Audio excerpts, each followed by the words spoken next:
আমিও ভালো আছি। আজকে আমি একটা রেসিপি শেয়ার করছি। দেখতেই পাচ্ছেন প্রথমেই আগে দেখিয়েছি যে চিংড়ি মাছটা আমি ভাজি। এই চিংড়ি মাছটা দিয়ে আমি একটা রেসিপি শেয়ার করবো। আপনারা প্রথম থেকে পুরো শেষ অবধি দেখতে থাকুন। ভালো লাগলে লাইক করবেন, শেয়ার করবেন, সাবস্ক্রাইব করবেন আর পাশে রাখবেন। নতুন বন্ধুদের অনেক ধন্যবাদ। পুরনো যারা আছে তারা দেখার শুরুতে একটা লাইক দিয়ে দেবেন, ভালো লাগলে সাবস্ক্রাইব করে দেবেন। দেখুন এখানে আমি মাছটা ভেজে নিচ্ছি। এই দেখুন আমার এখানে সব মাছগুলো ধরে গেছে, আমি সব মাছগুলোই ভেজে নিচ্ছি। আর যারা আমার পরিবারে আসছে অন্তত থাকো কিছুক্ষণ, আমি তবে তো তোমার পরিবারে যাব, কিন্তু তার আগে কেটে চলে যাচ্ছ। এখানে আমার মাছটা এক পিঠটা হয়ে গেছে, আমি একটু উল্টে নিচ্ছি। এই দেখুন লাল হয়ে গেছে, দেখতেও কত সুন্দর লাগছে। এই দেখুন সবগুলোই আমি এরকম করে উল্টে দিচ্ছি। এই দেখুন কত সুন্দর পুরো, আর এটা দিয়ে খেতেও খুব সুন্দর লাগবে গরম গরম। পুরো রেসিপিটা আপনারা দেখতে থাকুন পুরো।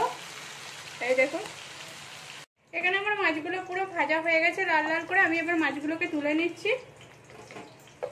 এই দেখুন কতটা লাল হয়েছে। এরকম করে লাল করেই আমি সব মাছগুলো ভেজেছি। আমি এরকম করে তুলে নিচ্ছি সবগুলো।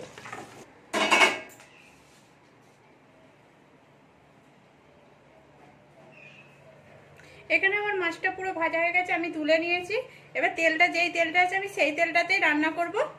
তেলটা আমার অনেকটা আছে। একটা শুকনো লঙ্কা দিয়ে দিচ্ছি, লঙ্কাটাকে একটু ভেজে নিচ্ছি। আর এর মধ্যে আমি জিরে দিয়ে দিচ্ছি, গোটা জিরে কিছুটা পরিমাণ দিয়ে দিচ্ছি। এগুলোকে আমি একটু ভেজে নেব।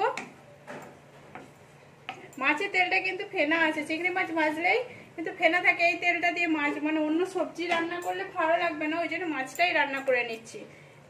এটা আমার ভাজা হয়ে গেছে। এবার আমি এখানে দুটো পেঁয়াজ ছিল, পেঁয়াজকে কুচি করেছিলাম, সেটা দিয়ে দিচ্ছি। এটা একটু আমি ভেজে নেব। এরকম পেঁয়াজটা দিতেও আবার পুরো ফেনা হয়ে গেছে। এখানে আমার পেঁয়াজটা ভাজা হয়ে গেছে, আমি একটু লাল লাল করে ভেজে নিয়েছি। এই দেখুন এর মধ্যে আমি রসুন বাটা দিয়ে দিচ্ছি 1 চামচের মতো, আর আদা বাটা দিয়ে দিচ্ছি আমি 1 চামচের মতো। এগুলোকে আমি ভেজে নেবো একটু ভালো করে। আর এই তেলের ফেনাটা যদি মোড়ার কোনো উপায় থাকে, তেলটা পুরো ফেনাটা বোঝা যাবে না, সেরকম যদি কোনো কিছু টিপস থাকে কমেন্ট করে বলবেন, আমারও ভালো লাগবে। আমার জানা নেই, ওই জন্য আমি শেয়ার করতে পারছি না। আপনাদের যদি কারো জানা থাকে আপনারা একটু শেয়ার করবেন। এখানে আমার আদা রসুন আর সব ভাজা হয়ে গেছে। আমি আধা চামচ হলদি গুঁড়ো দিচ্ছি, স্বাদ অনুযায়ী আমি নুন দিয়ে দিলাম, আধা চামচ জিরে পাউডার, আধা চামচ ধনে পাউডার দিলাম। এবার স্বাদ অনুযায়ী লঙ্কা দেবেন আপনারা। আমি 1 চামচের মতো দিচ্ছি। এবার ঝাল যদি কম খেতে চান তাহলে কম দেবেন। আমি এইটাকে এবার ভালো করে এর সাথে মিশিয়ে নিচ্ছি, তেলের সাথে ভালো করে কষে নেবো। এই দেখুন। আর এবার আমি টমেটো দিয়ে দিচ্ছি, একটা বড় টমেটোকে আমি দিয়ে দিচ্ছি। টমেটোটা একটু বেশি দিলে ভালো লাগবে, টেস্টটা কি সুন্দর টকটক, আমি খেতেও খুব সুন্দর লাগবে। এটাকে আমি ভালো করে একটু কষিয়ে নেবো, টমেটোটা যাতে গলে যায়। বাবু কি দেখছো? আমার বাবু ছেলে এসে গেছে। এই দেখো ওর ফেভারিট রান্না হচ্ছে, ওই জন্য ও দেখার জন্য চলে আসছে।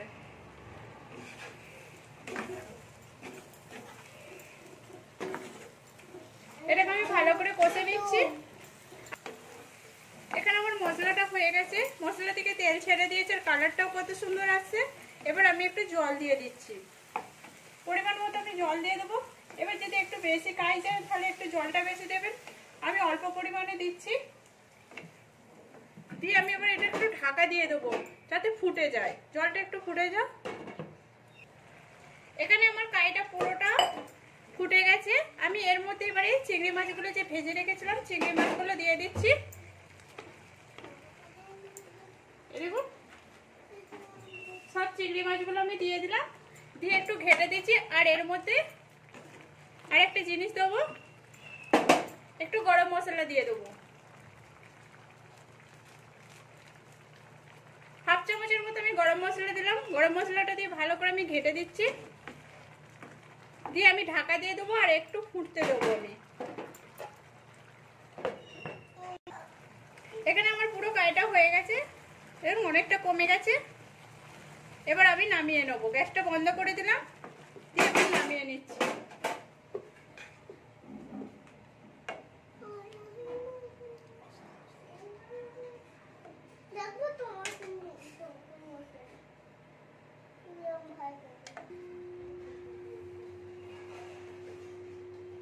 এখানে আমি পুরোটাই নামিয়ে নিচ্ছি।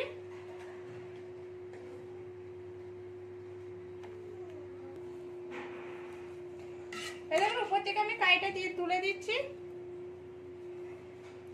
আর কত সুন্দর লাগছে, আর গরম গরম খেতে। এখানে আমার চিংড়ি মাছের পুরো রেসিপিটা পুরো কমপ্লিট হয়ে গেছে, আর এটা গরম গরম ভাতের সঙ্গে খেতে খুব সুন্দর লাগবে। প্লিজ আপনারাও বাড়িতে বানিয়ে দেখুন, কেমন হয়েছে সেটাও কমেন্ট করে বলবেন। পুরো ঘেমে গেছে, এত গরম এত গরম। ভালো লাগলে একটু লাইক করবেন, শেয়ার করবেন, সাবস্ক্রাইব করবেন আর পাশে থাকবেন প্লিজ।